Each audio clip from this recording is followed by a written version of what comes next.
নমস্কার, শুরু করছি আজকের সংবাদ।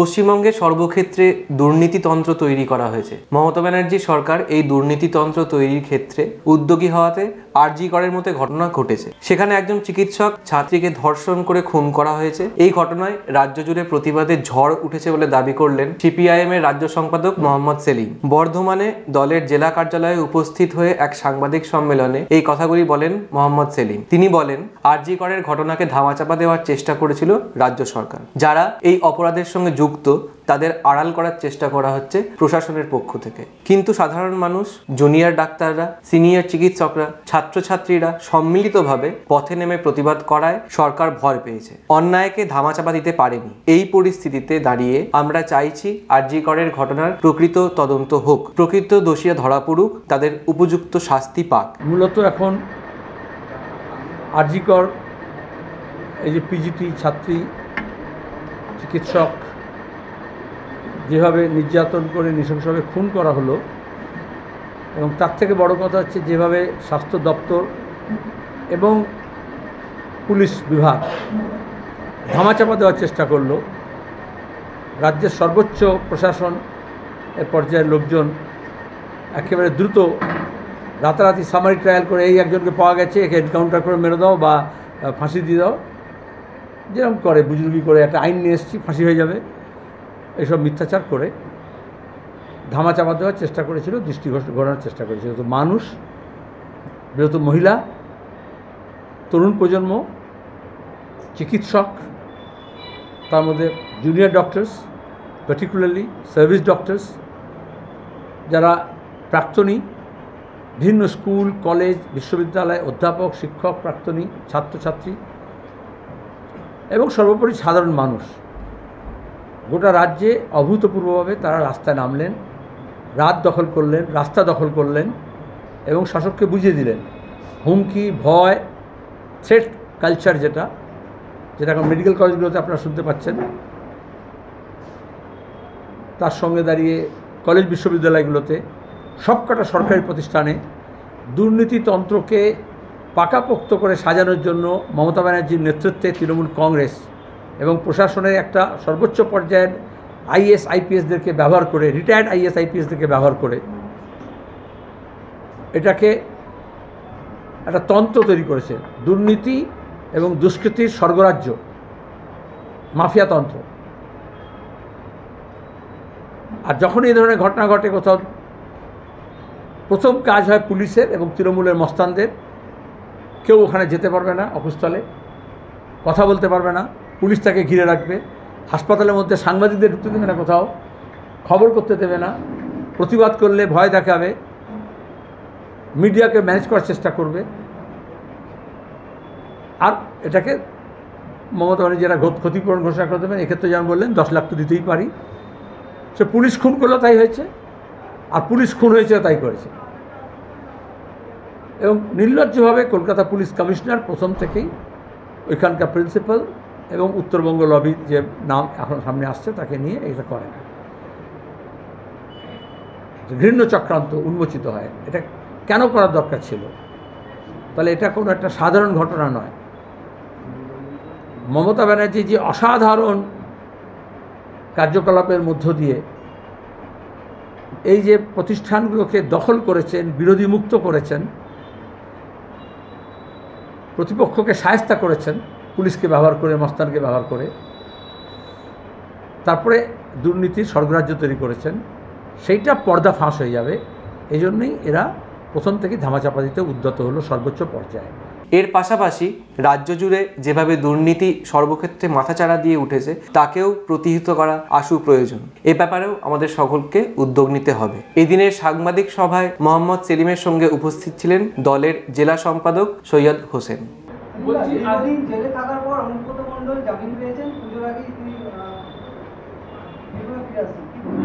মোহন ভাগবত এসে বলে দিয়ে গেছে,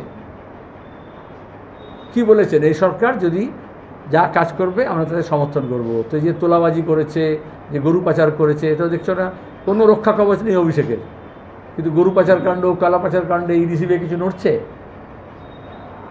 আমরা প্রথম থেকে বলেছি, যেমন যাহা 52 তাহা 53 বলা হতো বাংলা প্রবাদে, তো যাহা 59 তাহাই 56। এখন দেখতে হবে এরকম অনেকেই আছে জেল থেকে ঘুরে এসে শুভেন্দুর মতো বিজেপি হবে না তৃণমূলে থাকবে, এটা কোন ঝান্ডা ধরে রাখবে। সিএম কালকে ঘাটালে গিয়ে বলেছে ডিবিসির সঙ্গে সমস্ত সম্পর্ক আমরা ছিন্ন করতে বাধ্য হব। এর একটা তো বিশাল একটা এফেক্ট আছে, সেটা প্রধানমন্ত্রীকেও চিঠি দিয়েছেন, কোনো এফেক্ট নেই। উনি দৃষ্টিটা ঘোরাতে চাইছেন তার ব্যর্থতা থেকে। এরকম চিঠি তিনি 2021-এ দিয়েছিলেন, তারপরে 3 বছর ঘুমিয়ে থাকলেন কেন? তো যখন বন্যার জল ঢুকে গেছে, ঘরবাড়ি ভাঙছে, বাঁধ ভাঙছে, মানুষ বিব্রত, আক্রান্ত, তখন তাকে চিঠি লিখতে হলো। বামফ্রন্টের আমলে এটুকু বলতে পারি আমি, প্রত্যেক বছর প্রশাসন সর্বোচ্চ পর্যায় থেকে সর্বনিম্ন পর্যায় পর্যন্ত জুন মাস থেকেই প্রস্তুতি নিত। বাঁধ নির্মাণ কোথায় হবে, কোথায় উইক আছে, কোথায় দুর্বল আছে, পঞ্চায়েতি ব্যবস্থাকে নামানো হতো, সেই দপ্তরকে নামানো হতো, বিডিও, এসডিও, ডিএমকে নামানো হতো, এবং আমাদের সংগঠন সেভাবে নামতো এবং প্রস্তুত থাকতো। কারণ আমাদের এখানে বন্যা প্রবণ, বিশেষত দামোদর ভ্যালি কর্পোরেশন যখন হয়েছিল তখন থেকেই বিজ্ঞানীরা বলেছিলেন, বামপন্থীরা বলেছিল এই ধরনের বড় ড্যাম সমস্যার সমাধানের থেকে বেশি করবে। কিন্তু ডিবিসি থেকে সম্পর্ক ছিল মানে কি, সবাই জানে ডিবিসি আইন অনুযায়ী, পার্লামেন্টের আইন অনুযায়ী ঝাড়খণ্ড, পশ্চিমবঙ্গ এবং কেন্দ্র সরকার জয়েন্ট ভেঞ্চার। কী করছিল তার প্রতিনিধিরা সেখানে? এই পার্লামেন্ট সেশন, প্রত্যেকবার মনসুন সেশনের সময় এগুলো ওঠে। এবার উঠেছিল, এখানকার যারা বিজেপি এবং তৃণমূলের এমপি তারা একটা কথা বলেছিলেন বন্যা নিয়ে, আশঙ্কা নিয়ে। তখন উত্তরবঙ্গে অনেক জায়গায় বন্যা হচ্ছিল এবং এখানে হতে পারত। তাহলে এখন তিনি বিদ্রোহী দেখার চেষ্টা করছেন। ডিবিসি প্রথমত তার ড্যামগুলো, পাঞ্চেত হোক, মাইথন হোক, আপনার বর্ধমান এলাকারা ভালো বুঝবেন, তার যে জল ধারণের ক্ষমতা, তাহলে সিলটেশন হয়, সেটাকে বাড়াতে হবে। কে করবে? কেন্দ্র এবং রাজ্য সরকার মিলে। কবে এটা কথা হয়েছে? বামফ্রন্ট যখন ছিল তখন বলা হতো, তখন একবার মাটি কাটা হয়েছিল। আবার ডাউন স্ট্রিমে বাঁধের পরে, বাঁধ ছাড়বে, নদীর যে জল বহন ক্ষমতা কেন উপচে পড়ছে, কেন বাঁধ ভাঙছে? বালি চুরি করছে অবৈজ্ঞানিকভাবে এই সমস্ত নদীগুলোতে, কিন্তু সেগুলোতে আদতে নদী যে বহন ক্ষমতা, যে ড্রেজিং করার কথা, সেটা তো হচ্ছে না, আনসাইন্টিফিক বালি তুলছে। তাহলে এটা সরকারের ব্যর্থতা, কেন্দ্র এবং রাজ্য সরকার উভয়, তার থেকে তিনি হাত দিতে পারেন না। আর তৃতীয়ত হচ্ছে কী প্রস্তুতি নিয়েছিলেন মানুষকে উদ্ধার করার? তিনি তো জেলায় জেলায় সব প্রশাসনিক বৈঠক করতেন, ভিডিও নিয়ে করতেন। এবারে বন্যার আগে এই সমস্ত বন্যা প্রবণ এলাকায় সবাই জানতো অতিবৃষ্টি হবে এবারে। আজকাল তো সবাই জানেন, সাধারণ মানুষও জেনে যায়, এবং 3 মাসের আগে পর্যন্ত ফোরকাস্টিং হয়ে যায় সায়েন্টিফিক। তাহলে অতিবৃষ্টির সম্ভাবনা আছে, ডিলেড মনসুন আছে, ফসল নষ্ট হচ্ছিল একসময়, পাট ভেজানোর জল ছিল না এই রাজ্যে। তাহলে সরকার তখন তার প্রস্তুতি নিল না কেন? এখন তিনি হাঁটু জলে গোড়ালি ভিজিয়ে তিনি হচ্ছেন তোমার পাবলিক রিলেশন করছেন। নষ্ট হবে। এমনিতেই আলু চাষিদের সর্বনাশ হয়েছে, তার সাথে সাথে ঝাড়খণ্ড বর্ডার বন্ধ করে দেওয়া হয়েছে, বলছে প্রচুর মানে ইম্পর্টেন্ট লরি। এইটা হচ্ছে আর একটা দক্ষিণপন্থী রেসপন্স। মমতা ব্যানার্জি চূড়ান্ত দক্ষিণপন্থী, কারণ উনি প্রাকৃতিক দুর্যোগ, তার মধ্যে সরকারি প্রশাসনের ব্যর্থতা, সেটাকে ঢাকতে গিয়ে 2 প্রতিবেশী রাজ্যের মধ্যে উস্কানিমূলক। আলু নিয়ে এরকম যখন করেছেন, উড়িষ্যার সঙ্গে ঝামেলা করেছেন, আলু যাবে না। তারপরে এই বিস্তীর্ণ এলাকার হুগলি, পশ্চিম মেদিনীপুর, বর্ধমানের আলু চাষিরা বিপদে পড়েছে। আর ওখানে যারা বাংলার মানুষ যারা উড়িষ্যায় কাজ করতো, বিজেপি সরকার সেখানে তাদের উপর আক্রমণ করলো, বিদ্বেষ তৈরি করলেন। মোদি যেরকম প্রতিবেশী দেশগুলোর সঙ্গে খারাপ সম্পর্ক করেছে, আজকে সব 2টা দেশ প্রতিবেশী, মালদ্বীপ পর্যন্ত, মমতা ব্যানার্জি যেরকম প্রতিবেশী রাজ্যগুলোর সঙ্গেও সুসম্পর্ক রাখতে পারেন না। আর নিজের ব্যর্থতা চাপার জন্য খামোখা এটা হচ্ছে অন্য রাজ্যের সঙ্গে খারাপ ব্যবহার করছেন। ওদিকে মুখ্যমন্ত্রী বন্ধুত্ব থাকবে, কিন্তু ঝাড়খণ্ডবাসী যারা এদিকে আসবে আর এখানকার মানুষ যারা বাংলায় যাবে, তাদের মধ্যে বিদ্বেষ করার চেষ্টা করা। কিন্তু এক ব্যবসায়ীকে 2বার অপহরণ করে 9 কোটি টাকা অপহরণ নেওয়া হয়েছে, এই অভিযোগে সিআইডি তৃণমূলের কাউন্সিলরকে গ্রেফতার করেছে। এটা বলা বাহুল্য।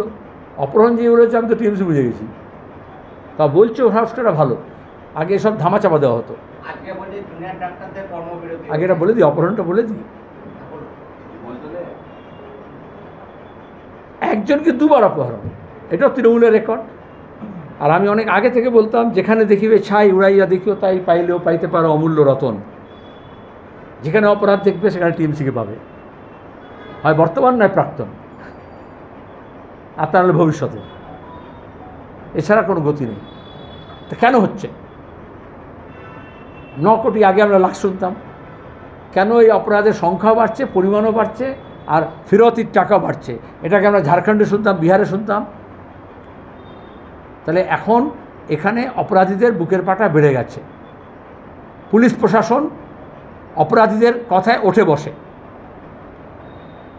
এই অনুব্রতকে পুলিশ পাহারা দিয়েছে, অনুব্রত যখন জেলে ছিল ততদিন পুলিশ ওর বাড়িতে পাহারা দিয়েছে। আর বকটুয়ে যখন ঘটনা ঘটেছে তখন মমতা ব্যানার্জি বলেছেন পুলিশ ওখানে উপস্থিত ছিল ধারে কাছে, কিন্তু যায়নি কারণ ব্লক তৃণমূলের প্রেসিডেন্টের অনুমতি ছিল না। তারপর উনি বলে দিচ্ছেন ব্লক তৃণমূল বললে তবে যায়।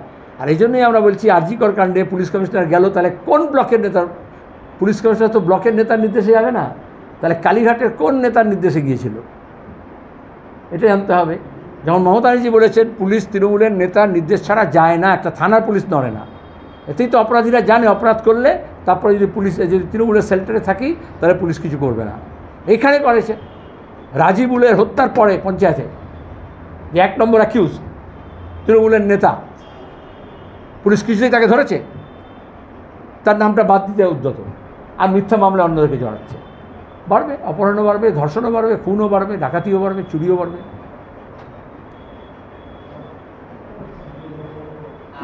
জুনিয়র ডাক্তারদের আন্দোলন প্রত্যাহার হয়েছে আংশিক, এদিকে আন্দোলনের অভিমুখ কি ঘুরে যাচ্ছে? প্রথমত জুনিয়র ডাক্তাররা যথেষ্ট শিক্ষিত, মার্জিত, এবং তারা আন্দোলন গড়েও তুলেছেন, চালিয়ে নিয়ে গিয়েছেন।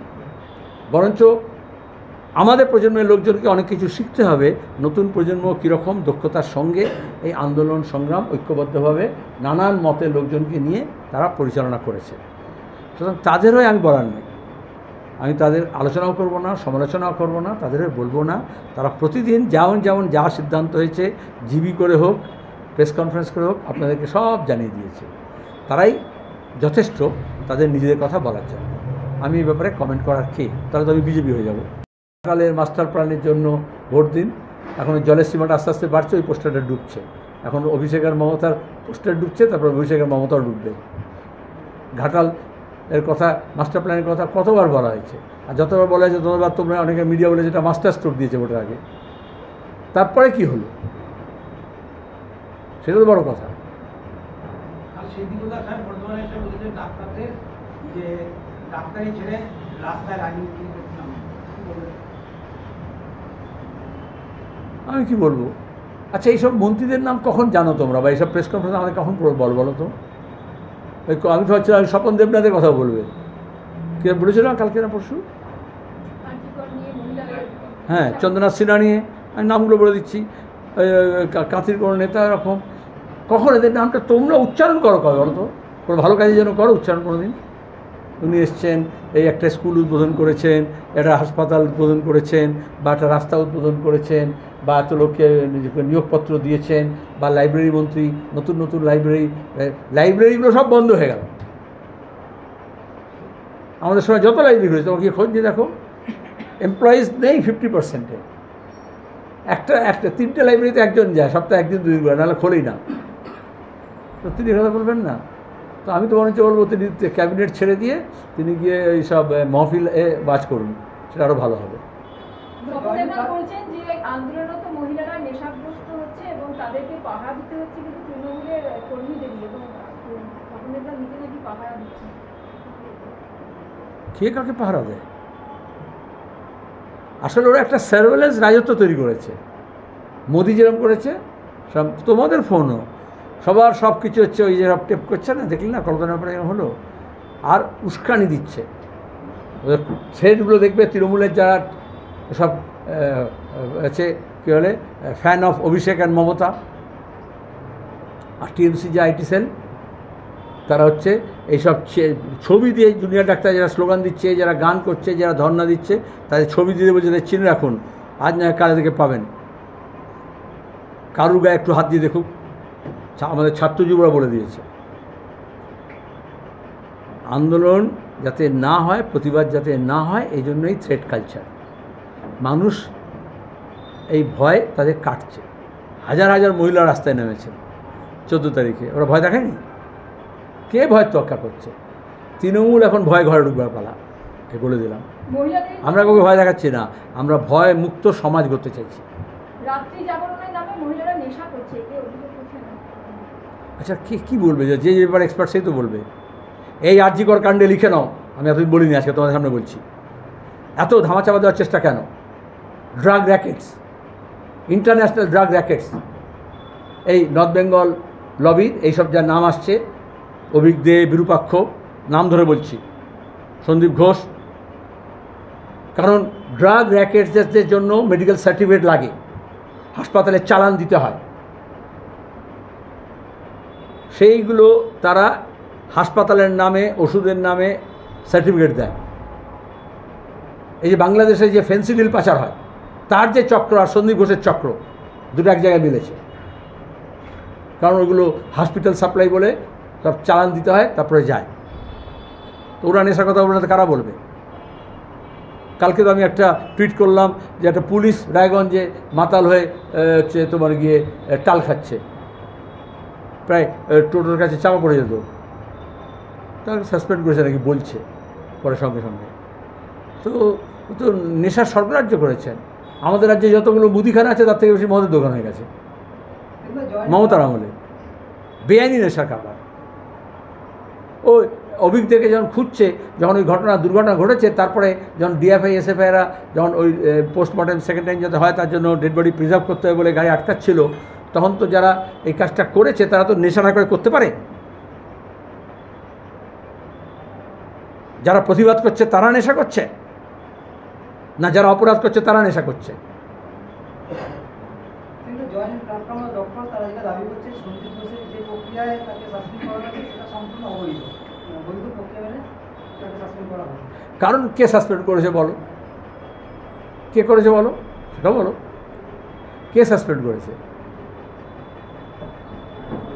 আচ্ছা, যারা কদিন আগে ওকে ন্যাশনাল মেডিকেল কলেজে অ্যাপয়েন্টমেন্ট দিয়ে দিল, তারপর চাপে পড়ে বলছে সাসপেন্ড, আর ডেকে বলেছে হয়তো ওই কালীঘাট থেকেই কদিন একটু লুকিয়ে চুরিয়ে থাক, তারপর ধরা পড়ে গেছে বলে।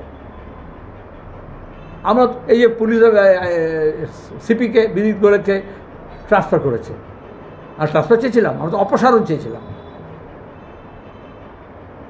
শাস্তি দিতে হবে, এটা কোনো শাস্তি নয়। কোনো ডিপার্টমেন্টাল প্রসিডিং চালু করেছে, সেগুলো করতে হয়। অপরাধ করেছে তো সেই অপরাধের জন্য দুটো, একটা ক্রিমিনাল জাস্টিস সিস্টেম আর একটা হচ্ছে ডিপার্টমেন্টাল, যদি সরকারি চাকরি করে। তো ডিপার্টমেন্টাল প্রসিডিংসও করেনি। এমনকি medical council, West Bengal medical council যারা রেজিস্ট্রেশন দেয়, রেজিস্ট্রেশনটাকে বাতিল করেছে, কিন্তু সেই মেডিকেল কাউন্সিলকে তো বাতিল করতে হবে স্টেটে, কারণ ভোটটা রিগিং করে দখল করেছে, ডাক্তারদের মেরে মাথা ফাটিয়ে। এই সন্দীপ ঘোষের মতো লোকেরা ব্যালট চুরি করে ব্ল্যাঙ্ক ব্যালট নিয়ে গিয়ে নকল ব্যালট দিয়ে ভোট করেছে। তাহলে ওয়েস্ট বেঙ্গলে যেমন পঞ্চায়েত দখল করেছে, এরকম মেডিকেল কাউন্সিলও দখল করেছে। এই জন্য কলেজগুলোতে ইলেকটেড স্টুডেন্টস ইউনিয়ন করতে হবে, ওই সরকার মনোনীত কাউন্সিল না। তা বলে আমি সাসপেন্ড করে দিয়েছি বিরূপাক্ষকে, অমুককে তমুককে, কিন্তু এটা মানুষকে ডেমোক্রেটিক রাইটস দিতে হবে।